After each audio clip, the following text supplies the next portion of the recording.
মেঘের বিস্ফোরণ বা ক্লাউড বার্স্টের তাণ্ডবে বিপর্যস্ত ভারতের পাহাড়ি রাজ্য উত্তরাখণ্ড। প্রদেশটিতে ভারী বর্ষণে হঠাৎ ফ্ল্যাশ ফ্লাড, ভূমিধস ও নদীর প্রবল স্রোত তছনছ করে দিচ্ছে গ্রামের পর গ্রাম। পানির তোরে ভেসে গেছে অসংখ্য জনপদ।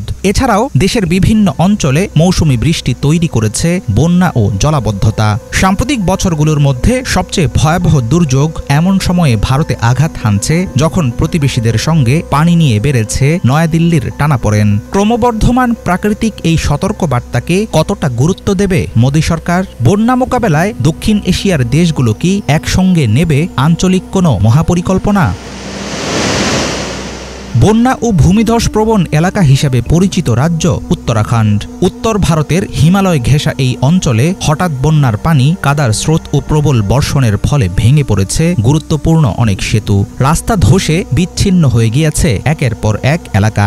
দুর্যোগ মোকাবেলায় সেনাবাহিনী ও জরুরি সেবায় নিয়োজিত কর্মীরা উদ্ধার কাজ চালিয়ে যাচ্ছে, কিন্তু দুর্ভেদ্য পাহাড়ি পথ আর অবিরাম বৃষ্টির কারণে ব্যাহত হচ্ছে কার্যক্রম। পাহাড়ি গ্রামগুলোতে ছড়িয়ে পড়েছে আতঙ্ক। বিভিন্ন ট্রেকিং রুট ও হোটেলগুলোতে আটকে পড়েছেন পর্যটকরা। রাস্তাঘাট ভেসে গেছে, যাতায়াতে অনেক সমস্যা হচ্ছে। আশপাশের গ্রামগুলো ক্ষতিগ্রস্ত হয়েছে। আমার জানা মতে ধ্বংসস্তূপের নিচে চাপা পড়ে আছেন অনেকে। কিছু দূর সামনেই ব্যাপক ক্ষয়ক্ষতি হয়েছে। অনেক হোটেল ও রেস্টুরেন্ট ক্ষতিগ্রস্ত হয়েছে এবং ভেসেও গেছে কিছু। আমার দোকান ভেসে গেছে। এই বাজারে 7টা দোকান ছিল, একটাও আর নেই।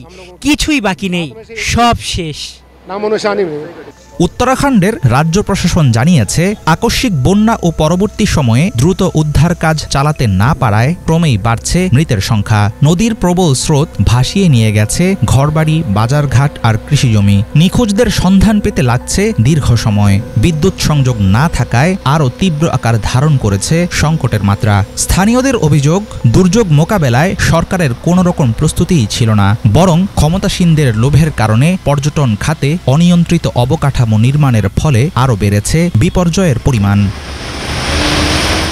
মৌসুমি বন্যা পরিস্থিতি সামাল দিতে ক্ষতিগ্রস্তদের পাশে থাকার প্রতিশ্রুতি দিয়েছেন প্রধানমন্ত্রী নরেন্দ্র মোদী, কিন্তু সমালোচকরা মনে করছেন তাৎক্ষণিক ত্রাণ দিয়ে আসলে কোনো কাজ হবে না।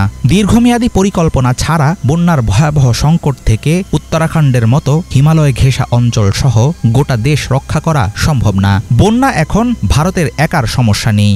জলবায়ু পরিবর্তন, মৌসুমি বন্যা ও অতিরিক্ত নদী শাসনের জেরে সৃষ্ট সংকট পুরো দক্ষিণ এশিয়ার জন্যই হয়ে উঠেছে আতঙ্কের কারণ। হাফিজুল ইসলাম, বাংলা ভিশন।